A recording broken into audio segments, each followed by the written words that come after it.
pleased to have on Peter Lyon. Thank you so much for being here. You're going to hear all about a heartwarming story during World War II. The book is called American Saint Nick, and we're going to talk about that. How did you first find this story? Great question. Actually, it goes back to a very good friend of mine. His name is Terry Brookins. He was telling me that he was going to be going on vacation with his family at the end of November one year to Luxembourg, and I... Had you ever been to Luxembourg before? I'd never been to Luxembourg, and I didn't really know much about the country at the time, but I knew that in November it was going to be rainy, snowy, and cold, and I just thought, Terry, why are you taking your family on a vacation to Luxembourg? Why not Disney World or someplace like that? And he said, oh no, we have to go over there for something my dad did during the war, and I've always had this keen interest in all things World War II, so I said, oh, well, what did your dad do? And he said, you really want the story? I said, yeah. So he tells me this 5-minute thumbnail version of this story. And when he was done, I was gobsmacked and just, jaw agape. And I just said, Terry, that's a tremendous story.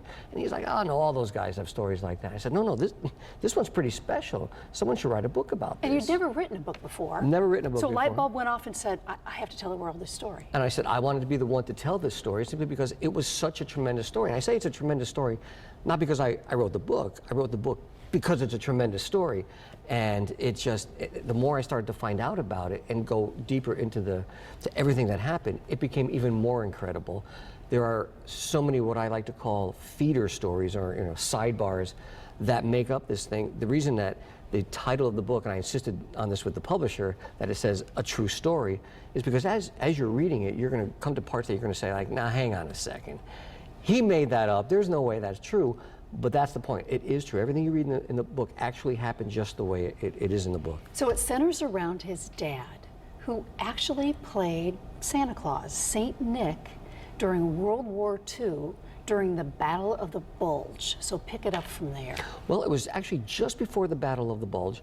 They were in this small town called Wiltz, Luxembourg. And at the time, that was headquarters for the 28th Infantry Division, which is where these guys were attached to as part of the Signal Company Message Center. So they're in this town, and now the town had been, and all of Luxembourg had been liberated in September, 2 months earlier.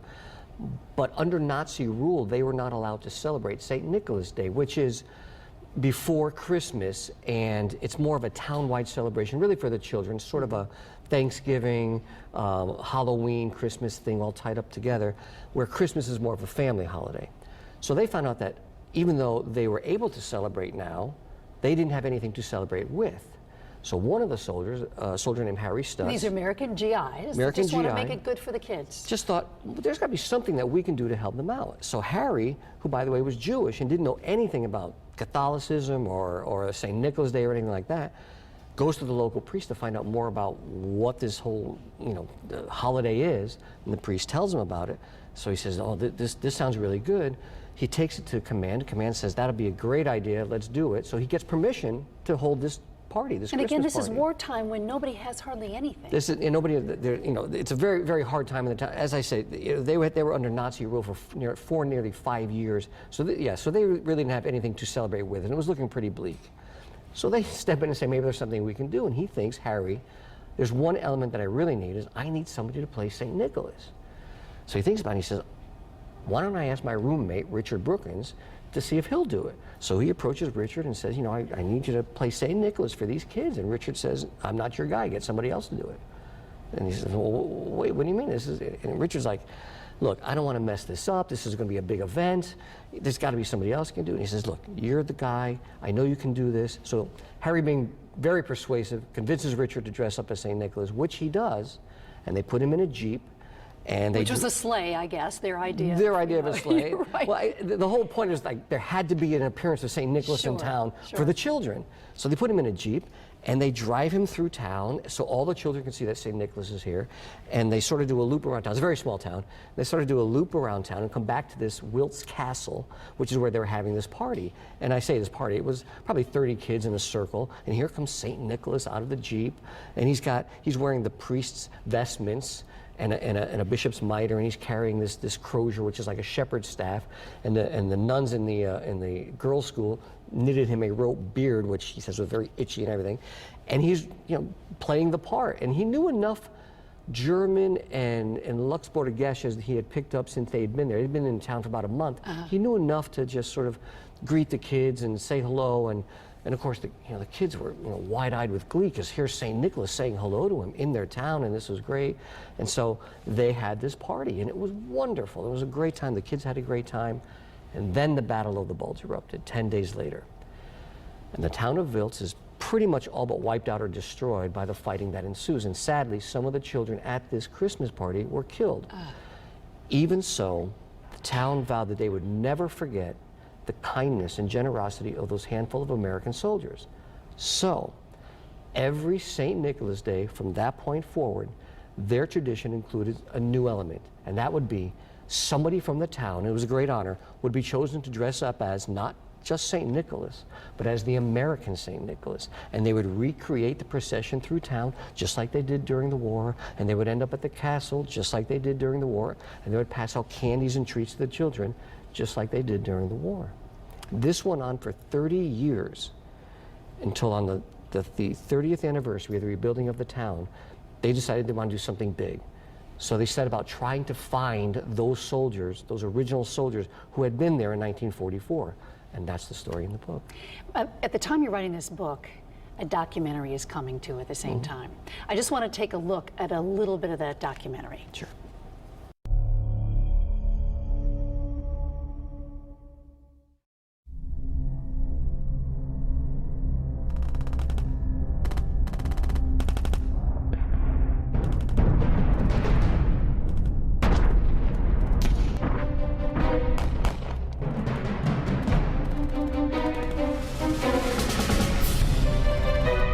The 28th Division were battle-hardened.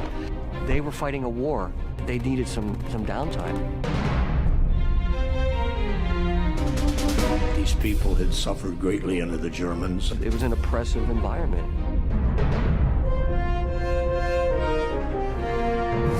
Harry was thinking of maybe having a Christmas party. He organized it. He asked the company cooks to make donuts and cookies for the children, and he asked the GIs to donate whatever they could to hand out little gifts to the kids. They made hot chocolate from our D rations. You know, the big step was then finding somebody to play St. Nicholas, and that's when he approached his roommate, Richard, and said, we need you. I did ask him at one point, what does St. Nicholas do? And I pat the kids on the head and chuck them under the chin, so that's what I did.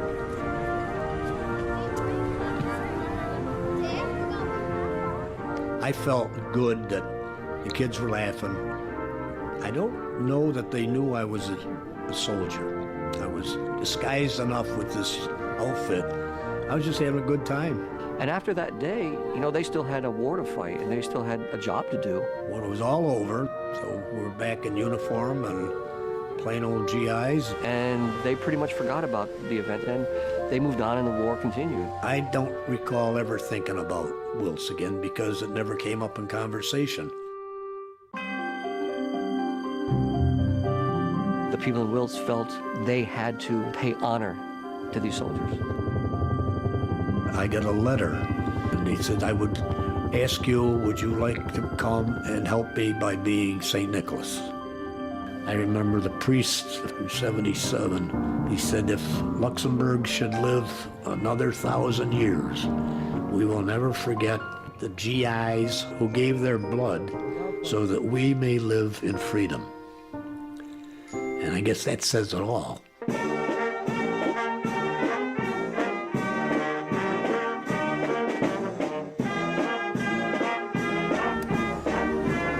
Thank you for coming.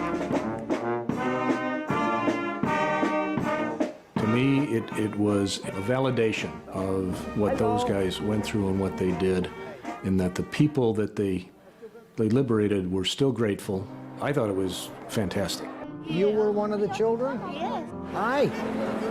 How are you? They vowed that they would always remember this group of soldiers in this event, and to this day they have.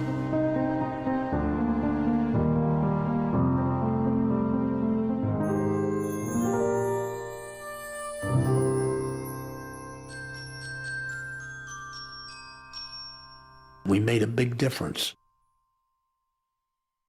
And of course, coming in December 2015, but it's out. The Greatest Generation doing their thing. Two things hit me about that. Actual footage. Yes. Where did they find the actual footage? Who had that? Well, it's, again, one of those unique feeder stories that goes into the book. There were two combat cameramen who were out earlier in the day, and they were on assignment to do whatever they had to do. And they were returning to town, which again, Wiltz was the headquarters for the 28th Infantry Division, and they were returning to town to drop off their film, and they were done for the day. Well, as they pull into town, now again, very small town, there's one road that comes in from the south, kind of loops around the castle, and then sort of loops back out to the north. And they're coming back into town after completing their assignment, and they see the rather unusual sight of a Jeep coming out of the castle portal with what looks like Santa Claus hanging off the back.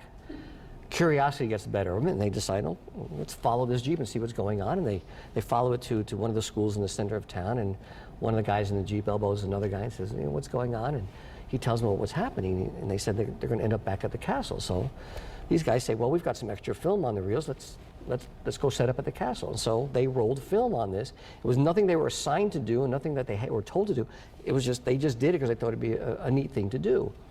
And if we take it a little bit further, you stop to think about it, if they had arrived into town 30 seconds earlier or 30 seconds later, they would not see this Jeep and we would not have this film, but by just pure luck, circumstance, and I mean, we have this, and it lived in the National Archives, and finding it was not easy. But I knew it existed, and I tracked it down, and that's the film that we. You were going to find it. Another thing that we saw is that one of the children that was there at the time then got to say hi to Richard Brookins when he was honored back there in the town. Yes, yes. In fact, there are still many. Richard Brookins is 94 years old. The children at the time, I mean, they're in their 70s now, 70s and coming to their 80s. And they still remember him, and they come up to him anytime he's there, and they want to shake his hand. They want to get, when he walks down the street, he's a rock star.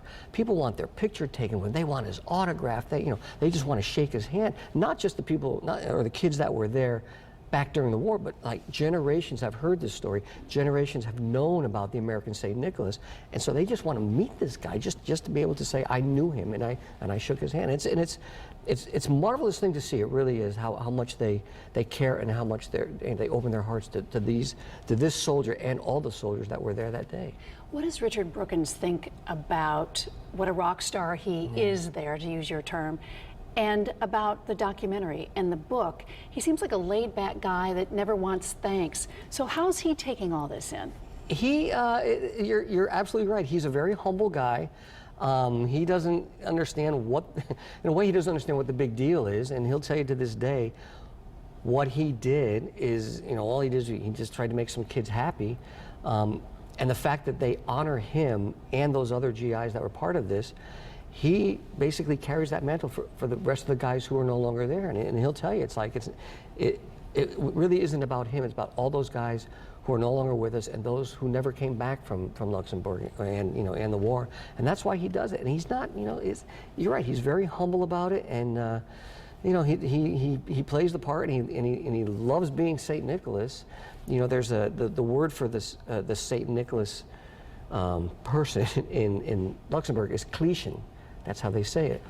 And his license plate says Clichen on it, and it's just, so he takes it all with a grain of salt. Like he feels blessed that he's been given this honor, but he never loses sight of the fact that it's for all the others as well that didn't come home that he's doing this. Now, how about you? Because you found the story, you decided to put it in a book. It becomes a documentary. You got the story out to the masses. How has that changed you? It's I think that was the whole reason that I wrote the book to begin with. I had never heard this story before, and when I had, like I said, it just grabbed me, and I just thought, more people should know about this story. And this is amazing. This is incredible. We hear about so many bad things that happen, and here's something that's actually really good that happened, that came out of the war. Which, okay, the war was horrible, but here was just this wonderful element, this random act of kindness that continues to give to this very day, and I just felt an obligation to tell the story to as many people as I possibly could. And I tried to think, well, how can I do that? I can write a book. Let me write a book that tells the whole story. And it's been very well received, including from Tom Brokaw, who wrote about The Greatest Generation. Yes, indeed. What does it feel like to have Tom Brokaw put his seal of approval on that book? It was wonderful, actually. He was very gracious to give me the endorsement. There was a lot of other people that stepped forward as well. And when you get something like that, you know, it's almost like you know you hit pay dirt. You know you've done something good, and you know, I'm very proud of it, and I'm happy to be the one that got to tell the story. Seeing the film of it as well is just it's remarkable where the film can bring it to life to people. The book obviously goes into more detail, which I think is one of the great things about it, is that you're able to, again, read it and say, like, wow, there's so much more to this story than what I'm able to see on the film or what I've heard about, and it's a story that just literally keeps on giving. Well, Peter Lyon, thank you so much for bringing this story to light. We look forward to book number 2, which you told me you're working on, so we'll look for that. Indeed. But thank you for this interview around Veterans Day time, and as we lead up to the holidays, we really know what life is all about. Thanks for having me. You bet.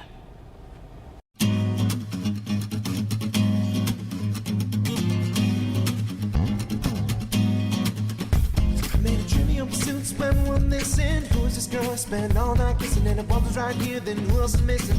Got a little sidetracked if I'm a wishing to find the keys to the door, but it's also a metaphor. Things keep locked in the grocery store of my mind, just to save time.